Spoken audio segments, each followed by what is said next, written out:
एक छोटे से गांव में कुमार सोहन रहता था। वो मिट्टी के बर्तन व खिलौने बनाया करता था और उसे शहर जाकर बेचा करता था। कभी कभी उसके 2-4 खिलौने बिकते तो कभी वो भी नहीं, जैसे तैसे उसका गुजारा चल रहा था। एक दिन उसकी बीबी शीला बोली, सुनो जी, क्यों न शहर जाकर कोई नौकरी ही कर लो। नौकरी करोगे तो महीने के अंत में कुछ धन तो आएगा। बीवी की बात सुन अब सोहन को भी ऐसा ही लगने लगा था, पर उसको मिट्टी के खिलौने बनाने का बहुत शौक था, लेकिन हालात से मजबूर था। बात तो तुम सही कह रही हो, पर कैसे उस हुनर को छोड़ दूं, जिसका नमक हम लोग अब तक खाते आए हैं। मैं जानती हूँ आप बहुत मेहनत और लगन से खिलौने बनाते हो, पर बाजार में बिक्री ना होने से अब हमारा गुजारा नहीं होता। अब तो यह हालत हो गई है कि रसोई में अन्न का एक दाना भी नहीं बचा। ठीक है, मैं कल सुबह ही शहर जाकर कोई न कोई नौकरी तलाश करता हूँ। अगले दिन वो शहर के लिए रवाना हो गया और एक व्यापारी के पास वह नौकरी करने लगा। सोहन वहां नौकरी करता तो जरूर था, पर उसका मन अभी भी अपने चाक और मिट्टी के खिलौनों में ही रहता था। समय बीतता गया। एक दिन शहर में जहां वह काम करता था, उस मालिक के घर पर उसके बेटे निखिल का जन्मदिन था। सब महंगे महंगे तोहफे लेकर आए। सोहन ने सोचा, क्यों ना मैं मिट्टी का खिलौना बनाऊं और बच्चे के लिए लेकर जाऊं, वैसे भी हम गरीबों का तोहफा कौन देखता है। यह सोचकर वह मिट्टी का खिलौना बनाया और बनाकर जन्मदिन पर ले गया। जब दावत खत्म हुई तो निखिल की नजर उस मिट्टी के खिलौने पर पड़ी। उसे वो हाथ में उठा लिया और खुश होकर और भी बच्चों को दिखाने लगा। खिलौना सभी बच्चों को बहुत पसंद आया और जिद करने लगे कि उनको भी वैसा ही खिलौना चाहिए। यह सब देख सभी मेहमान एक दूसरे की तरफ देखने लगे और एक ही बात पूछने लगे, अरे वाह, इतना शानदार तोहफा कौन लाया है?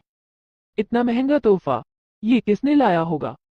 ये खिलौना तो शायद आपका नौकर सोहन लाया है। इतना सुनते ही सब हैरान हो गए। सभी एक दूसरे का चेहरा देखने लगे। तभी मालिक बोला, सोहन सोहन तो बहुत गरीब है, इतना महंगा खिलौना कहाँ से ला सकता है? हाँ, मैंने देखा है, ये खिलौना सोहन ही लाया है। ठीक है, सोहन को बुलाओ, उससे पूछो कि ये खिलौना वह कहाँ से खरीदा है। वहाँ सोहन आता है और सब उसी के तरफ देखते हैं। वह माहौल देखकर हैरान हो जाता है। मुझसे क्या गलती हुई, सब मुझे ही घूर रहे हैं। शायद मेरा खिलौना निखिल को पसंद नहीं आया होगा और बच्चों के सामने वो अपमानित होगा। कोई बात नहीं, मैं माफी मांग लूंगा। मालिक, क्या आपने मुझे बुलाया?